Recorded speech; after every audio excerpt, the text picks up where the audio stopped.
Yo, so we back in here for another edition of F-ya-Motha, and this is the actual segment about Yella Beezy.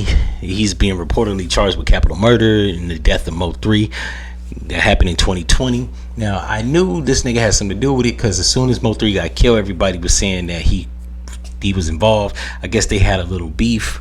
I want to say that MOE3 was previously shot at a few months or 6 months before that. I think, if I'm not mistaken, memory serves me correct, it was in Atlanta.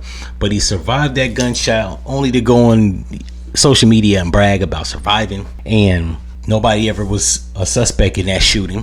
And then subsequently, I want to say it was a couple years later, MOE3 was gunned down after hauling ass and taken off outside of the car on a on-ramp in Texas somewhere. I think he was in Dallas. And a nigga that was brung in claimed that he shot him because I don't know what the explanation. I don't think he ever gave an explanation. However, after 5 years of sitting in the box, niggas want to go home, so they start telling. And I haven't heard shit from him in a minute. If he's doing something, it's been mad low key. But in any event, the authorities felt fit to rein his ass in. And y'all already know how I feel about street business. When it got to do with killing people, you got to go to jail. It says my man was actually charged with remuneration. That's paying for a service. I'm assuming the service was murder.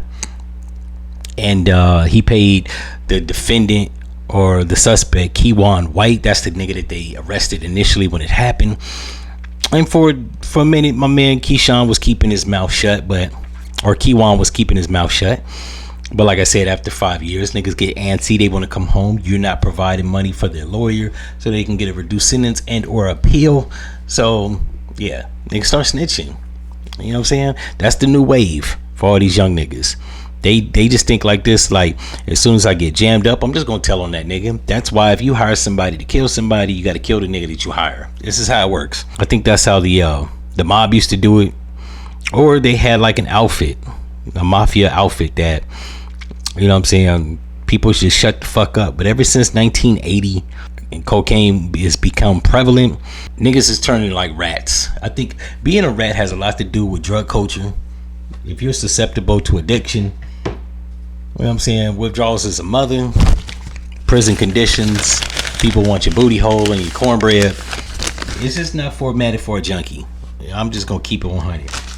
All these niggas, all these young niggas, most of them, not all of them, but a lot of them have drug habits. And it's just a matter, it's not a matter on if, it's a matter on when. And typically it's always, I'm actually surprised he held up this long.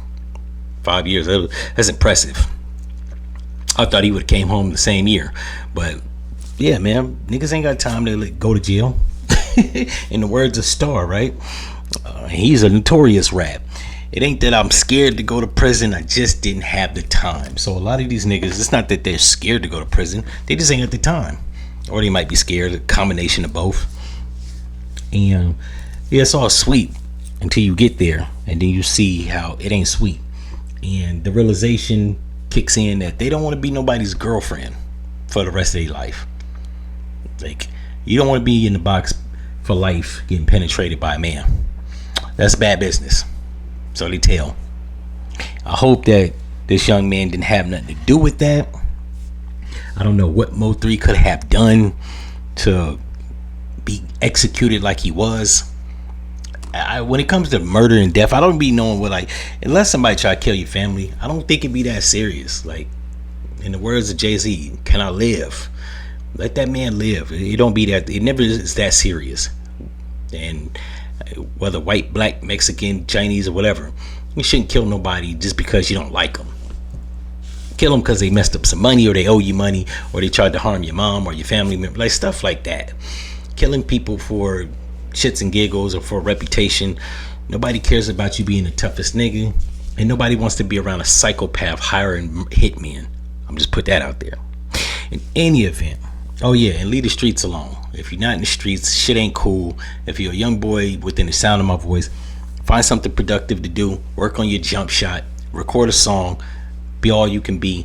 Criminal is not the pinnacle of society. And it don't mean you tough. Actually, I don't understand how these niggas think that going around spraying somebody It's going to garner them a reputation that people are going to be scared of or care about, especially when you go into a place where they don't got guns. You got to get physical with a knife or handy with your hands. You ain't handy with your hands or nice with the steel. It ain't going to help you. You might as well be a victim going to prison. In any event, if you like this episode, you've been inspired, subscribe, like, and comment. And I'm out. No one's ready to deal with us.